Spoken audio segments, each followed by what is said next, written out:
Hello good morning student, welcome to online class. बेटा social science की book में यहाँ पे देखिए हम लोग हिस्ट्री का चैप्टर स्टार्ट करने जा रहे हैं। तो चैप्टर नंबर फर्स्ट जो यहाँ पे दिया है राइज ऑफ मॉडर्न यूरोप, जिसको हम लोग कहते हैं आधुनिक यूरोप का उदय। ठीक है, क्या कहेंगे? आधुनिक यूरोप का उदय, rise of modern Europe. Okay, so let's start. Children, बच्चों, history is a continuous process of human action of succession and occurrence. So according to knowledge, intellect, learning and study etc., the world history has been divided into 3 ages. तो इतिहास जो है मानव के संपूर्ण क्रियाकलाप और घटनाओं का एक निरंतर चलने वाला क्रम रहा है समय। ठीक है, इसलिए जानकारी, समझ, अध्ययन और अध्यापन आदि की सरलता के लिए जो इतिहास का जो रहा, हिस्टोरियन जो रहा, उन्होंने विश्व के इतिहास को, वर्ल्ड हिस्ट्री को जो है 3 कालों में विभाजित किया गया है, अर्थात उनको 3 भागों में डिवाइड किया हुआ है। दिस 3 आर, वो जो 3 जो काल जो है वो है आपका ancient age, medieval age and modern age, जिसको हम कहते हैं प्राचीन काल, मध्यकाल और आधुनिक काल। ठीक है, एंशिएंट एज को कहेंगे हम लोग प्राचीन काल, मिडिवल एज को कहेंगे मध्यकाल और मॉडर्न एज को कहेंगे आधुनिक काल। ओके, नीचे पैराग्राफ में देखिए यहाँ पे दिया हुआ है, this divisions includes the definite and certain duration of the political, social, economic, religious and cultural structure along with modern activity of different countries of world. तो यह विभाजन जो है विभिन्न देशों में एक निश्चित और लंबी समय तक चलने वाले राजनीतिक, सामाजिक, आर्थिक, धार्मिक और सांस्कृतिक ढांचे में शामिल है। दिस डिवीजन, ठीक है, यह विभाजन जो है विभिन्न देशों में एक निश्चित, definite and certain in duration of political, एक निश्चित और लंबी अवधि तक चलने वाली जो राजनीतिक, सामाजिक, ठीक है, फिर उसके बाद आर्थिक, धार्मिक और सांस्कृतिक ढांचे में शामिल हो रही नवीन प्रवृत्तियों के आधार पर किया गया है।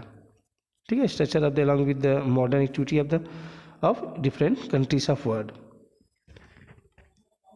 नेक्स्ट पैराग्राफ देखिए यहाँ पे, children, modern age includes those fresh opinion, activity and actions which has the provided human being with different dimensions of ancient and medieval period along with social values. ठीक है, तो प्राचीन एवं मध्यकाल की चर्चा हम पिछली कक्षा में कर चुके हैं। अब हम आधुनिक काल के बारे में चर्चा करेंगे। आधुनिक काल का अर्थ वे सभी नवीन विचारधाराएं। ठीक है, तो modern age include those fresh opinion, एक नवीन विचारधाराएं एंड एक्शंस, प्रवृत्तियाँ has provided human being with different dimensions of ancient and medieval period along with social values. तो आधुनिक काल का अर्थ है वे सभी नवीन विचारधाराएं, प्रवृत्तियाँ और क्रियाकलाप है जिन्होंने मानव जीवन को प्राचीन काल एवं मध्यकाल से भिन्न स्वरूप और सामाजिक मूल्य प्रदान किए हैं। ओके, नेक्स्ट आपको देखिए यहाँ पे कैरेक्टरिस्टिक्स ऑफ मॉडर्न एज, अर्थात आधुनिक काल की विशेषताएं। Number first, reasoning and rationalism.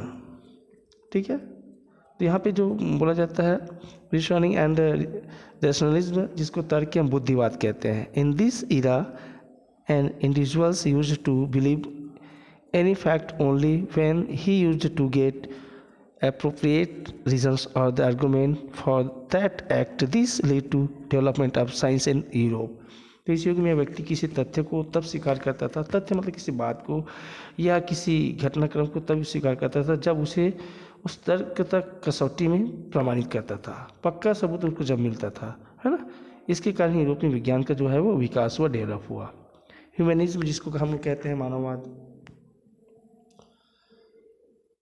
In this era, importance was given to prosperity of human and the materialistic comfort. It is known that man has uncounted ability in developing and making a developed society. इस युग में मानव की उन्नति और भौतिक सुखों को ज़्यादा महत्व दिया जाने लगा। ऐसा माना गया कि मनुष्य में उन्नति करने और उन्नत समाज का निर्माण करने की एक अपरिमित शक्ति है, अर्थात क्षमता है। अनकाउंटेड एबिलिटी, अपरिमित क्षमता जिसको कहते हैं। ठीक है, नेक्स्ट जो आपका न्यू रिसर्च, जिसको कहते हैं हम लोग नवीन अन्वेषण। Modern age gave birth to geographical discoveries, development of science, industrial revolutions and new politicals and social ideas. तो आधुनिक काल में भौगोलिक खोजों, विज्ञान की प्रगति, औद्योगिक क्रांति एवं नवीन राजनीतिक सामाजिक विचारधाराओं की शुरुआत यहीं से हुई है। It is to be kept in the mind that in the different countries changes took place according to social, political and economic conditions। तो यहाँ ध्यान रखने योग्य बात यह है कि ये बातें अलग अलग महाद्वीपों में व देशों में वहाँ की जो सामाजिक, राजनीतिक और आर्थिक स्थितियों तथा उनमें आ रहे परिवर्तनों के आधार पर अलग अलग समय में फैली हुई है। For example, in Europe modern age started in between 15 and 16 century. Example के तौर पर यहाँ पे दिया कि जैसे यूरोप में जो है आधुनिक युग का आरंभ जो है वो 15 और 16 सेंचुरी में हुई है। बट वेयर इज, जबकि in India modern period started in the 18th century, जबकि भारत में जो है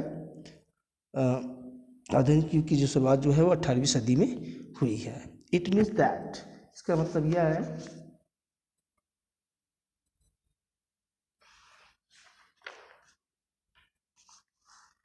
evolution of the modern period did not start at the same time. इसका असर यह है कि दुनिया में सभी जगह पे जो है आधुनिक काल एक साथ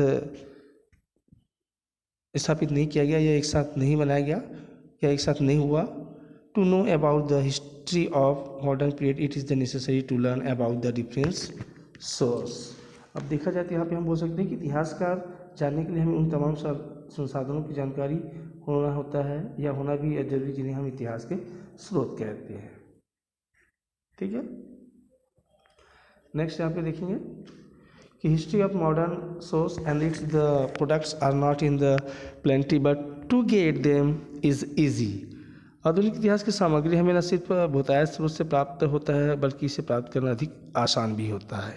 ठीक है, then is easy in modern period document and the papers are preserved safely by the government offices in this as books are not only printed or written but some books are reprinted। ठीक है, तो यहाँ पे अगर देखा जाए तो आधुनिक काल में सरकारी कागजात संबंधित दस्तावेज को सुरक्षित रखा जा रहा है। इस काल में लिखी व छपी पुस्तकें न सिर्फ आसानी से उपलब्ध होती है अपितु उनको पुनः रिप्रिंट किया जा सकता है। ठीक है, रिप्रिंटेड मतलब उनको पूरा मुद्रित किया जा सकता है, छापा जा सकता है। They are the different types of the literature. ठीक है, जैसे यहाँ पे जो है विभिन्न प्रकार की जो उपन्यास या साहित्यिक रचना है या साहित्यिक है। ठीक है, जैसे नॉवेल्स, उपन्यास, बायोग्राफिक्स, जीवनी, ट्रेवलर्स, यात्रा वृत्तांत etcetera along with daily newspaper. ठीक है, अब यहाँ पे अगर देखा जाए तो तत्कालिक के अंतर्गत जो होता है समाचार पत्र उस समय इतिहास जानने के महत्वपूर्ण साधन भी रहे हैं। ठीक है, daily newspaper are the important means of the knowing more about history and also there are some people who are with us the experienced the struggle of the independence or have taken part in the revolutions। they give us more verbal information about history। साथ ही कुछ ऐसे व्यक्ति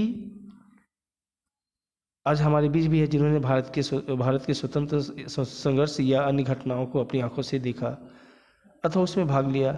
इससे हमें आधुनिक इतिहास की अनेक महत्वपूर्ण जो जानकारियाँ जो है वो आसानी से प्राप्त हो जाती है।